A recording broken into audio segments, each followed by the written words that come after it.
Memanen ikan yang banyak dari bubu di sungai hasil campur tangan doa-doa orang-orang saleh, lalu mengolahnya dengan tangan yang terampil sekelas tangan koki hotel bintang 5 hingga jadi makanan yang enak, serta dimakan nikmat bersama teman-teman yang datangnya tak dijemput, pulangnya tak diantar. Mohon maaf kalau yang ini saya juga nggak tahu. Oke guys, jadi ceritanya begini. Ini adalah video lanjutan yang kemarin yang sebelumnya. Jadi ketika saya berada di hutan sendirian, tiba-tiba teman saya menghubungi. Katanya dia mau ikut-ikutan camping menjelajahi alam yang berair untuk mendinginkan kepala. Tadinya saya hoream sekali, tapi dipikir-pikir karena besok kameramen yang saya ajak akan berangkat sekolah lagi, jadi saya mau tidak mau mengikuti ajakan mereka. Alhasil saya harus jalan kaki ke rumahnya. Ya, meski tak begitu jauh sih, hanya kurang lebih sekitar 2 km dari tengah hutan. Berhubung ke hutannya juga minjam motornya karena ada akses jalan yang memudahkan untuk etaun. Nah, saya sekarang mengajak sang kameramen yang profesional. Ya, lumayan juga sih, gratisan, asalkan dia dikasih makan yang enak dan cap nuhun. Sekarang kita melewati jalan ini, yang mana dengan jalan ini motor Supra bapak saya yang suka menggetarkan hati seperti melihat kabel batur biasanya suka bergetar meski di jalan hot mic. Ditambah lagi dengan jalan yang penuh gejolak cinta ini, frekuensi getarannya pun bertambah. Untungnya tidak menggetarkan akidah Islam saya, dan untungnya juga dengan kamera ipeng jadi getarannya pun bisa diminimalisir. Di depan terlihat seorang yang mengendarai motor melemparkan senyuman kepada sang kameramen. Mungkin dia kenal, tapi untungnya juga kameramen saya yang terkenal kurang senyum, kurang tertawa, dan kurang makan akhirnya membalas senyumannya dengan ikhlas. Namun teman saya yang ini malah melemparkan senyuman juga. Rasanya saya agak curiga dengan senyumannya, seolah-olah dia menyimpan sesuatu di balik senyumannya itu, seperti udang di balik batu. Ini adalah jalan berlumuran tanah, namun untungnya tidak berlumur dosa. Saya takut motor kami tisoledat di sini. Untungnya kameramen berdoa agar supaya kami tidak tisoledat, dan alhamdulillahnya doanya dikabul oleh Allah. Namun di sini kameramen malah terpesona dengan alam ciptaannya sehingga kehilangan jejak kami sang objek video. Akhirnya dia malah jalan kaki sendiri menuju tempat ini. Akhirnya kita sampai di tempat tujuan. Sekarang saatnya untuk ambil bubu alias perangkap ikan. Dengan perangkap ini, ikan jahat maupun ikan soleh sekalipun bisa terkena jeratannya. Selagi masih ada ikan di dunia ini, jeratan bubu bakalan terus ada dan terus menggoda sampai kiamat tiba.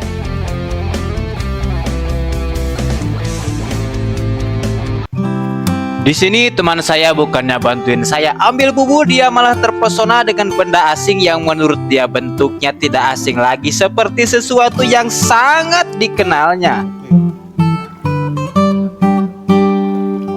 Dan ujung-ujungnya pun dia malah membiarkan saya sendirian mengangkat bubu. Dari awal saya sudah curiga juga sih sebenarnya. Sekarang bubu ini saya angkat, rasanya agak berat sekali, seolah-olah mengangkat isu-isu miring yang tidak jelas asal-usul sumbernya. Tapi agaknya bubu ini apes deh. Mungkin kameramennya enggak berdoa dulu.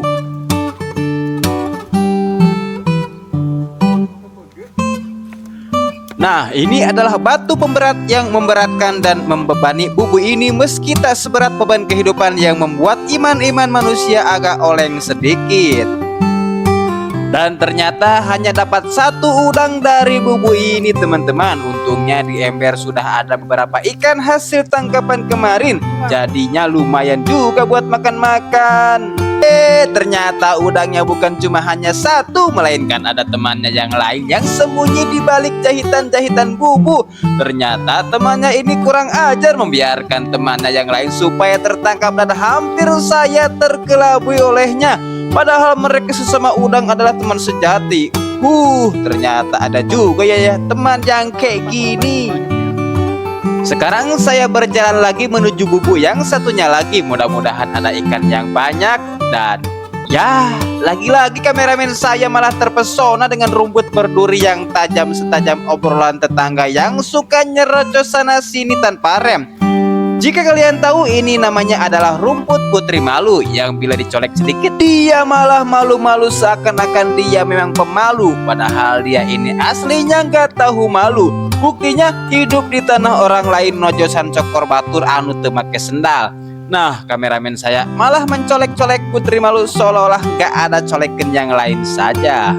Tuh kan dia malah asik sendiri ngopenan Putri Malu. Coba ngopenan putri kerajaan seperti yang dilakukan di drama-drama Cina Dinasti Ming. Mungkin ada greget-gregetnya sedikit. Terlihat teman saya juga yang satu ini bukannya bantuin saya, dia malah asik sendiri entah sedang apa. Ayo coba kita lihat dia sedang apa.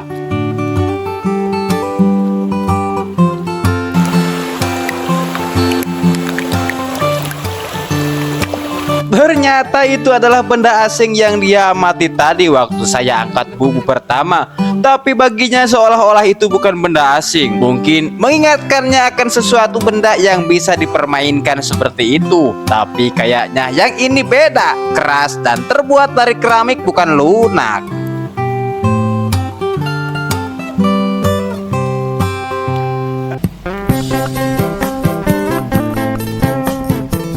Wow, sekarang akhirnya kameramen menghampiri saya setelah dia malah asik sendiri ngamera-ngamera benda-benda yang menurutnya agak unik.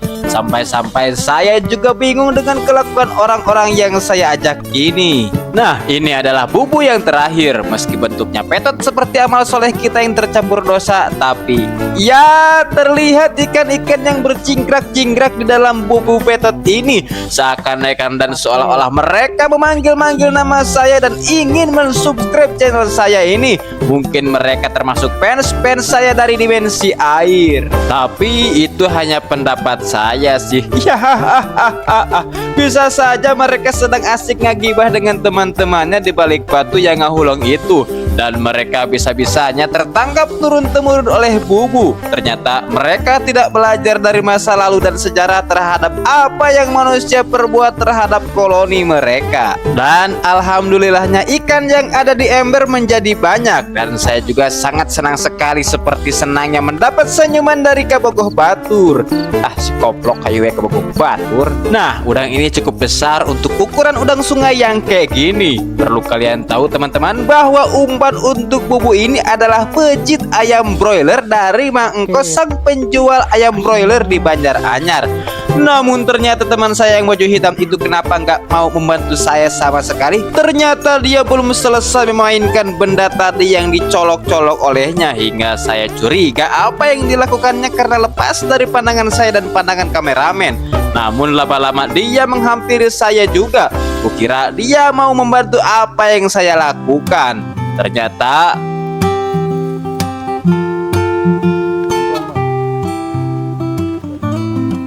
ya, dia malah mengganggu saya dengan menyodorkan mainannya itu. Seolah-olah dia menawari saya untuk mencolok-coloknya. Tapi saya menolaknya mentah-mentah karena saya fokus pada ikan yang saya tangkap ini.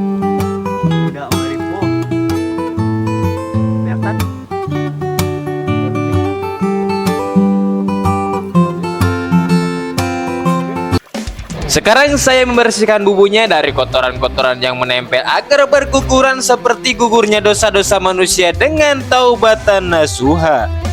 Kemudian bubunya diikat kembali dengan rapia warna biru ini supaya membawanya simpel dan enggak ribet.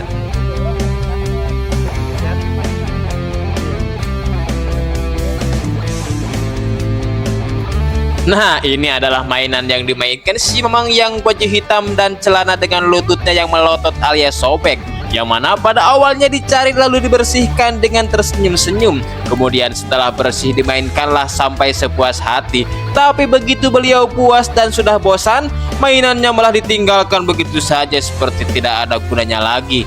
Ya, habis manis sepah dibuang. Kemudian kami melanjutkan perjalanan untuk mencari tempat yang estetik, yang mana di tempat itulah kami akan masak-masak dengan menu yang sederhana alias kita lihat saja nanti, yang pasti ikan hasil bubunya dimasak juga. Di saat kami memutuskan menunggu kameramen yang jalan kaki dan katanya nggak mau naik motor, kami melihat-lihat dulu sungai dari atas jembatan. Namun bukannya kameramen naik motor, dia malah terpesona dengan alam hingga kami pun malah meninggalkannya begitu saja. Biar dia jalan kaki saja supaya sehat. Namun tanpa diduga-duga teman saya yang satu ini malah tersenyum kepadanya, seolah-olah senyumannya itu mengatakan sesuatu. Mungkin kurang lebih seperti ini. Modok sia, wai ditinggalkan, sok lah lempang we.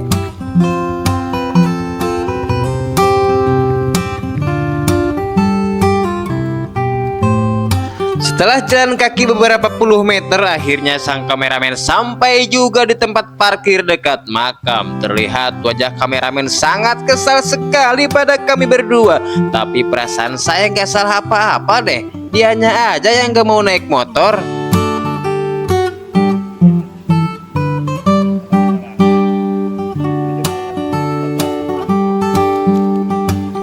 Sekarang kami melewati jalan setapak dan licin. Jadi kalau Tisoledat di sini kemungkinan kita bisa jatuh ke bawah yang ada batunya.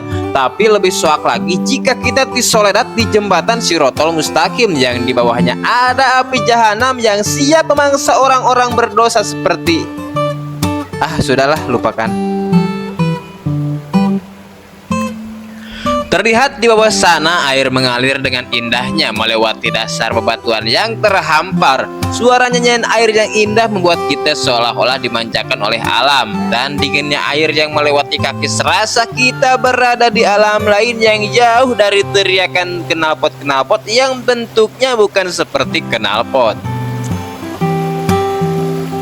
Dan astagfirullahaladimnya lagi, kameramen bukannya malah mengarahkan kamera kepada saya, dia malah mengarahkan kamera kepada air yang mengalir di permukaan batu yang membelah ini. Seakan-akan dia teringat sesuatu dengan bentuk yang pernah dia lihat dan dialaminya di waktu-waktu tertentu.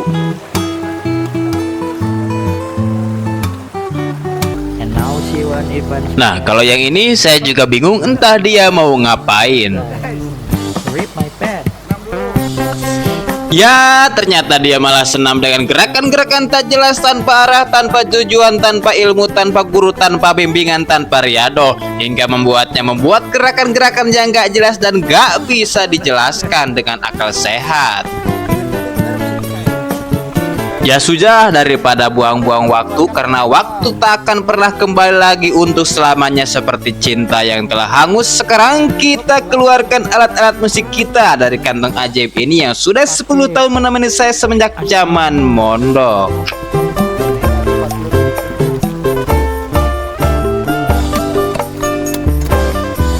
Ini kameramen kepo banget sih buka-bukain kantong. Dan terlihat di belakang saya sebuah lutut yang menonjol dari celana levis, seperti menonjolnya bakat dirinya dengan sebuah gitar melodi nyanyian kehidupan.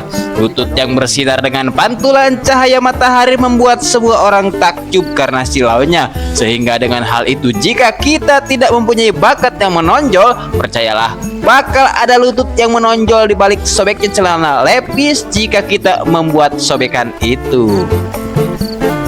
Dan jika ingin lututnya lebih adem, celupkanlah ke air sungai ini dan rasakan kesegarannya yang mencapai puncak ubun-ubun.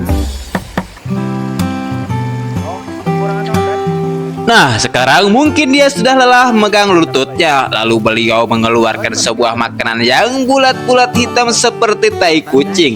Tapi meski bentuknya begitu, itu rasanya enak sekali. Ternyata, jadi jangan menilai sesuatu dari luarnya saja. Meski luarnya mirip tai kucing, tapi dalamnya enak. Dan meski luarnya menonjolkan lutut, percayalah, dalam dirinya ada bakat yang sangat menonjol. Sampai-sampai kameramen juga ketagihan makan itu.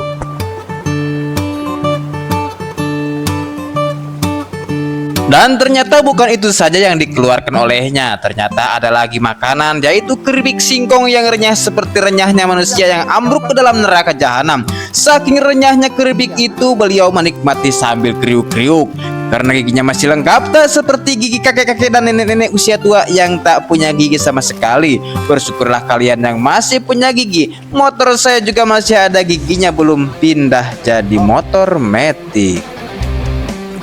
Di sini saya melemparkan pisau untuk membelek ikan, tapi karena gak tertangkap oleh beliau, jadi terus diulangi lagi sampai bisa.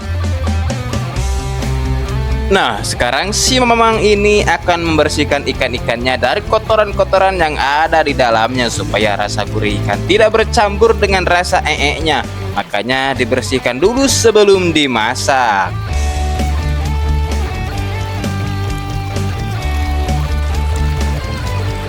Namun ikannya malah berontak karena ikannya merasa terpaksa dibersihkan oleh dia. Jadinya malah ngaceleng dan ingin berenang lagi. Mungkin ikannya ingin dibersihkan oleh sang kameramen. Jadi momen alus. Benang deh. Namun untungnya berhasil ditangkap lagi meski tak sesulit menangkap isi hati orang lain. Benang deh. Nah.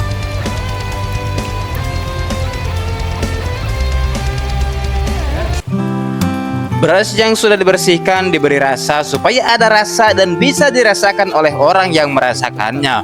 Meski rasa-rasanya tak serasa liwet bintang 5, tapi gak apa-apa. Yang penting ada rasanya dan bisa ditebak itu rasa apa. Karena rasa tak pernah bohong, apalagi perasaanku kepadanya yang tak akan berubah sampai kapanpun. Digoreng tahu sampai mengke.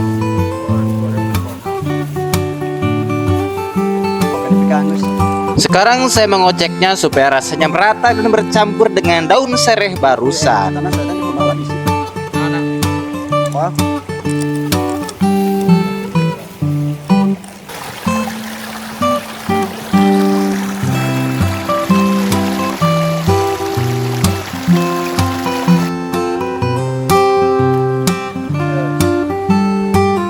Punten.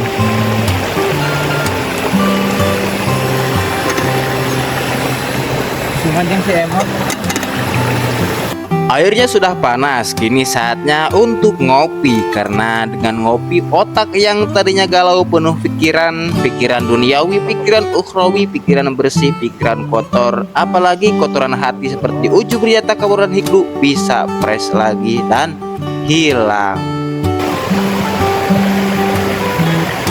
Enggak ya nasi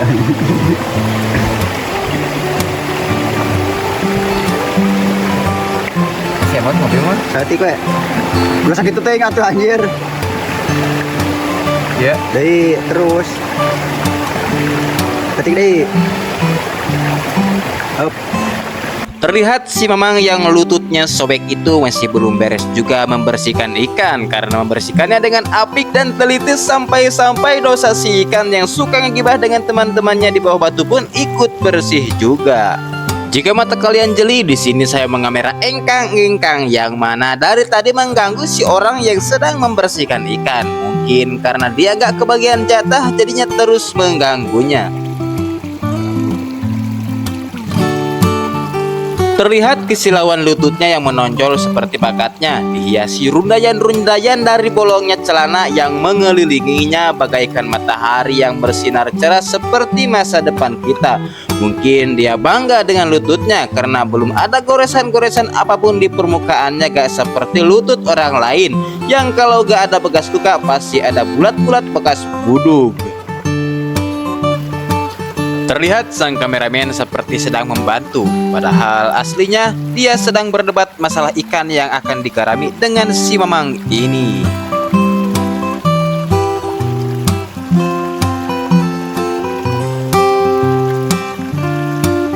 Sang kameramen yang tugasnya mencela-mencela mulai dari mengamati yang membersihkan ikan sekarang malah mencicipi nasi liwet. Saya sebenarnya juga bingung dengan apa yang dia lakukan. Tapi hal ini masih bisa dimaklumi juga karena kameranya juga adalah gratisan. Makanya jika menurut kalian saya harus menggaji kameramen, makanya jangan lupa subscribe, like, dan komen agar nantinya channel saya bisa melayakan orang-orang yang diajak. Mereka berdua sedang berdebat masalah jumlah garam yang akan ditaburkan ke ikan sebelum digoreng. Karena si Mamang ini kalah berdebat, jadinya dia memutuskan untuk ngalah daun sente saja. Katanya, saya lebih baik makan daun sente daripada makan ikan yang kurang garam, kurang enak, kurang sedap. Hasil mod.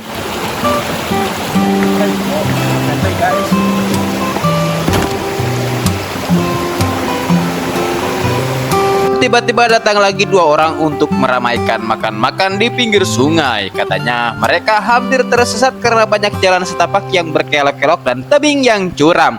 Namun untungnya berkat feeling yang kuat mereka berhasil menemukan keberadaan kami. Dan yang anehnya lagi, mereka tiba-tiba membawa 4 hulu kelapa muda yang akan menambah nikmatnya momen kali ini. Kasih lapar. Oh.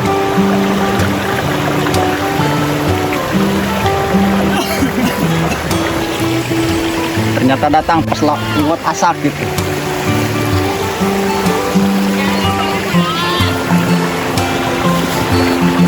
Si Mamang ini malah menyembunyikan lututnya dan malah menembongkan pahanya yang menurutnya seksi karena beliau takut lututnya yang anggun itu terkena cipratan getah sente yang bakal membuat lututnya gatal-gatal dan nantinya lecet-lecet. Kita menang muasaan 55 peting kan.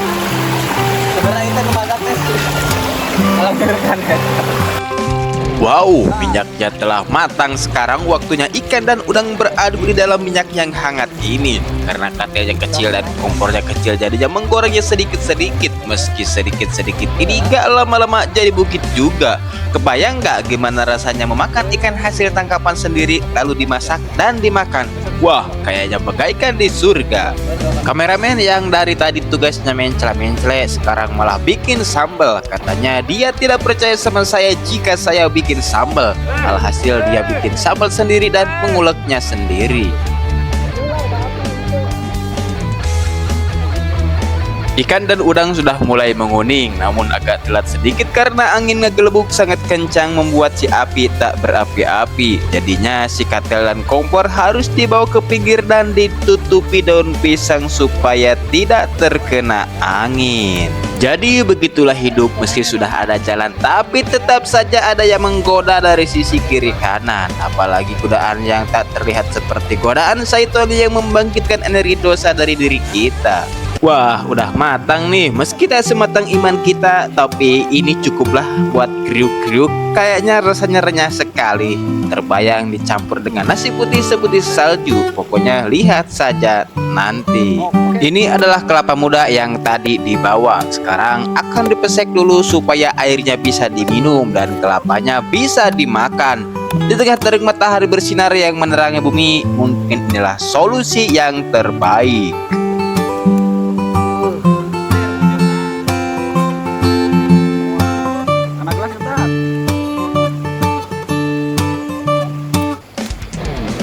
Wow, nasinya matang guys. Sekarang saatnya persiapan makan-makan. Nah, ini harus diratakan dulu di atas daun pisang milik Wantur ini yang diambil oleh si Mamang lutut sobek tadi ketika kalah berdebat masalah garam. Teman-teman pun yang sudah kelaparan dengan napas Senin kami sudah tidak sabar lagi untuk mencaplok makanan ini. Ditambah lagi dengan rebusan daun singkong yang diambil dari kebun Wantur juga. Wah, ternyata Wantur ada di mana-mana dan banyak sekali tanaman-tanaman yang ditanamnya. Ini adalah kerak yang membandel yang sulit sekali diambil karena menyatu dengan kastrol. Seperti sulitnya melupakan dirimu yang sudah menyatu dengan jiwaku. Dasar kerak hidung. Balikan gosong dah kacirikan, lucu. Ya, nom. Air hitam. Kita pekat penuh dosa. Walah, madapnya.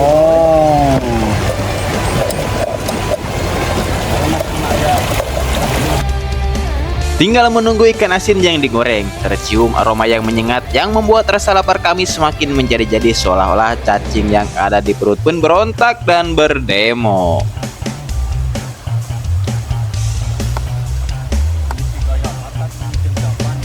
Sambal hasil ulekannya sendiri kini ditaburkan ke berbagai sudut daun pisang supaya orang-orang dapat kebagian. Karena jika tidak kebagian suka umak-amuk sendiri, apalagi di saat lapar.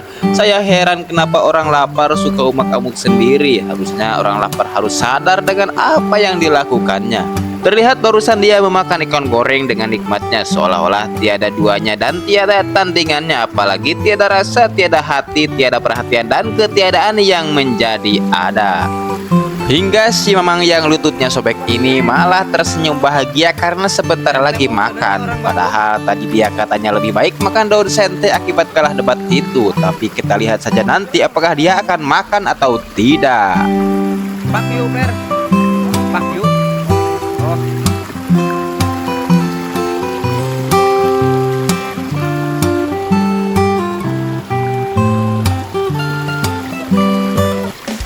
Ya, ternyata dia makan juga. Mungkin dia merasa bahwa orang lain lupakan pernyataannya itu. Tapi gak apa-apa lah, yang penting kita semua bisa makan. Karena dari rumah masing-masing mereka belum makan sama sekali.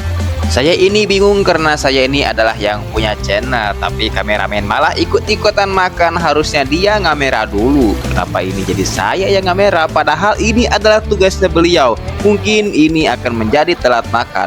Aduh, kacau. Nasi liwet putih yang seputih hati orang yang beriman bercampur padu dengan goreng ikan dan udang hasil bubuk yang renyah serta dicampur daun singkong rebus yang membawa rasa nikmat serta goreng ikan asin yang menyengat hidung, ditambah lagi disantap di atas daun pisang yang menjadi andalan para peliwet-peliwet dari zaman Majapahit. Kita dek-deknya. Balagna kameramen. Oh iya, Helmi kameramen. Sama mewah.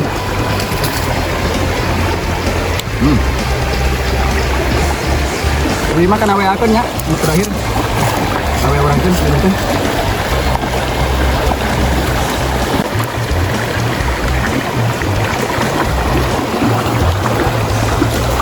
Wah. Kamu lamun konten yang jadi duit. Ngaliwat ya buruh ndak euy. Yang leunai. Yo, tuh Per. Kambing ya. Kameramen kayak buruh, ha? Alam.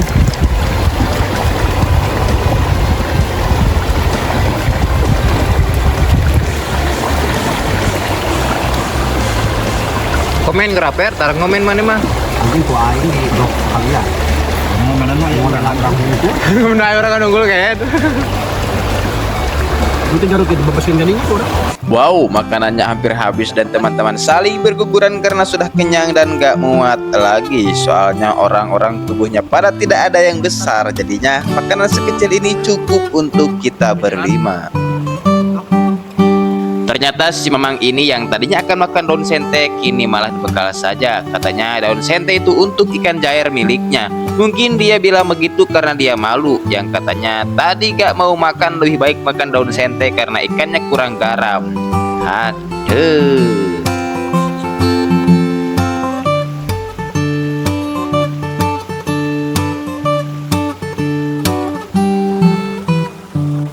Nah, dikarenakan makan-makannya sudah beres, kini saatnya kita pulang.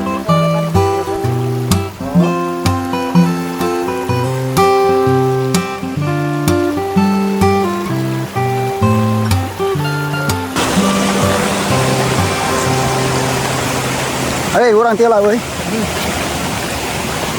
Kita kalau lompat. Misi kop. Kameramen mau bilang koplok karena si Mamang itu malah lari bukannya menuruti apa pendapat kameramen. Jadinya keluarlah kata-kata mutiara yang patut dicontoh darinya.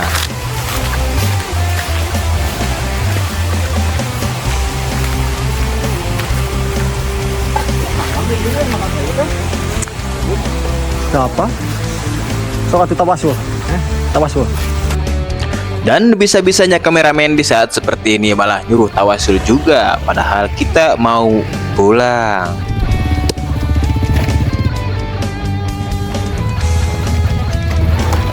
Hai malatat. Ah, di malah. Aduh, maaf.